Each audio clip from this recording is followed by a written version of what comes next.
Welcome to The Explainer. Today, we're diving into the absolute pinnacle of 1960s automotive luxury, the 1966 Ferrari 365 California. Now, this isn't just a car. It's an ultra-exclusive coach-built legend that really represents a very specific, fleeting moment in automotive history. So, let's kick things off with a question that automotive historians just love to debate. What marked the end of Ferrari's coach-built era?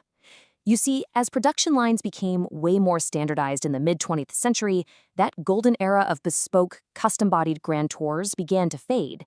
And the definitive answer to that closing chapter is, without a doubt, the magnificent machine we're exploring today.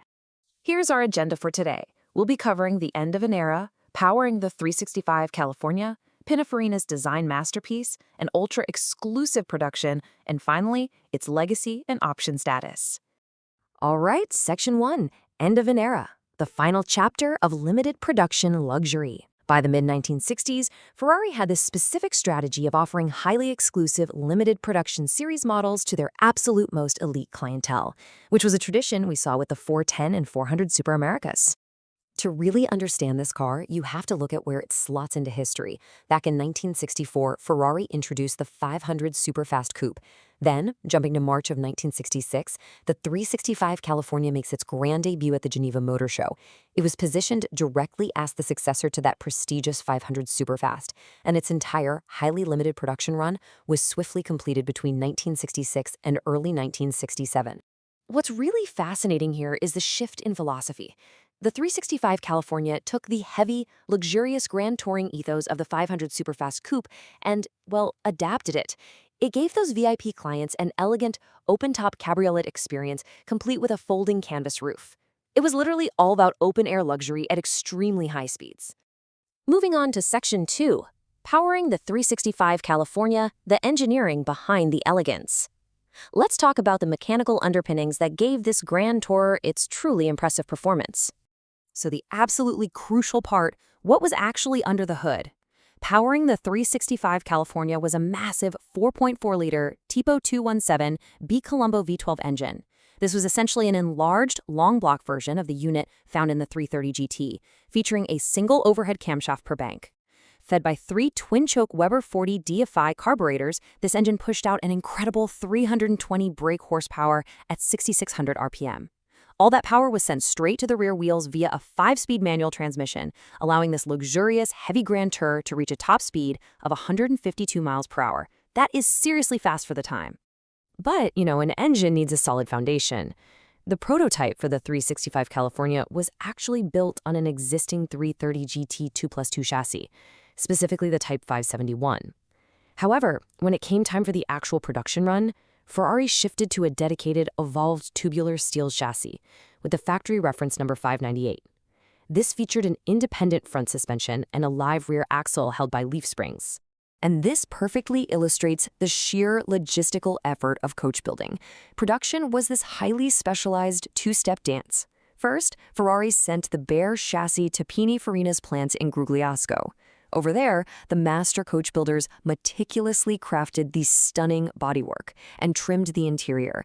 Then, the fully bodied cars were shipped all the way back to Ferrari's headquarters in Maranello, where the mechanical components, like that massive V12 we just talked about, were carefully fitted into place. Section 3, Pininfarina's design masterpiece, Tom Giarda's defining aesthetics. The radical and highly influential exterior design was penned by Tom Giarda, working at Pininfarina, and it truly sets this car apart from anything else of the era. Giarda basically took a culmination of design cues from the 500 Superfast and the 330 GTC and just pushed them into entirely new territory. Think about these unique choices. The front featured standard plexiglass-covered headlights paired with hidden, swiveling pop-up driving lights. Moving down the side, the doors featured a dramatic arrowhead-shaped scallop. And the rear? That was a complete departure for Ferrari. It featured a flat boot lid that dropped sharply into an angular tail, flanked by completely unique angular taillight assemblies with triple circular lenses. Now, this design actually builds heavily on aerodynamic history. That abrupt, angular rear end I just mentioned is known as a camtail. It creates a really stark visual contrast with the sweeping, curved front of the car. And it wasn't just styling for styling's sake either. It paid homage to legendary Ferrari racers like the 250 GTO and the famous bread van. But perhaps the absolute biggest industry impact came from the side profile. That arrowhead scallop on the doors was actually designed to fake a mid-engine air intake. Toyota had previously used a similar detail on a Dino prototype back in 1965. Well, this single stylistic choice on the 365 California was so successful that it went on to shape the design language of Ferrari, Dino, and 308 models for the next 20 years. Stepping inside, the cabin was just pure, unadulterated 1960s luxury. Designed specifically for grand touring, it featured a comfortable 2+2 leather seating arrangement. The driver was faced with a beautiful, flat, teak veneered dash panel. Directly in front were large, distinct circular pods for the speedometer and rev counter. And, catering directly to the expectations of their very wealthy clients, it even came standard with electrically operated windows, which was quite a big deal back then. Section 4. An ultra-exclusive production, crafted for the absolute elite. We're talking about an incredibly limited production run, built quite literally for the absolute top tier of clientele. 14. Just 14. That is the entire global production run of the 365 California. Aside from the 275 GTS/4 Nart Spider, this makes the 365 California the absolute rarest series production Ferrari road car of the 1960s. Automotive historians actually track these 14 specific vehicles with immense precision today. The chassis numbers range strictly from 08347, which was the prototype, up to 10369. As was Ferrari's custom for road cars, they only utilized odd chassis numbers. Of the 14 built, only 2 were configured in right-hand drive. And while coach-built cars from this era often varied wildly, to manage the already astronomical production costs, all 14 units actually featured identical Pininfarina bodywork. The simple why behind this incredibly low volume really just comes down to economics. Custom coach building was, frankly, astronomically expensive. So to offset these massive costs while keeping the brand's exclusivity at its absolute peak, Ferrari didn't just put these in showrooms. They deliberately limited production and directly offered the cars only to a hand-picked list of VIP clients. Section 5. Legacy and auction status. From VIP clientele to multi-million-dollar masterpiece. Let's step into the modern era and see exactly how this car transitioned from a 1960s luxury good into a prized historical artifact.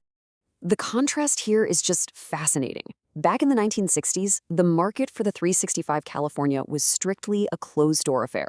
You had to be on a very specific VIP list to even have the opportunity to buy one of the 14. Today, though, the modern market is highly public.